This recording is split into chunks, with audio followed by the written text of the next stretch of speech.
গা রাত্রিরে কি খেতে দেবে? সারাদিন পর তো খাচ্ছি বাড়িতে আজ কারণ ডাল পিঠে খাবে। সেটা আবার কি জিনিস?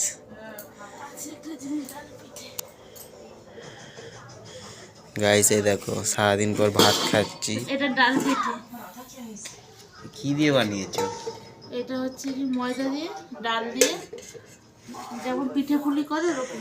গাইস দেখছো কি সুন্দর গরম গরম ধোঁয়া উঠছে, এই দেখো দেখছো। এই ডাল পিঠে খাবো, ভাত খাবো, শুধু ভাত আর ডাল পিঠে আর কিছু না। আবার দেখো গাইস ভোলা মাছের ঝাল করেছে, সর্ষে দিয়ে। কারণ সারাদিন পর ভাত খাচ্ছি তো তাই জন্য, কারণ সারাদিন অনেক মার্কেটে গেছিলাম, একটু কাজে ব্যস্ত ছিল, ভাত ফাত খাওয়া হয়নি। তবে চলো খেয়ে নিই আমি। ভাত দেবো একটু? না ঠিক আছে, বেশি ভাত হয়ে গেছে, একটু কমাতে। সব তো টুকটুক টুকটুক করে খেতে হবে, ভাত কমই দাও।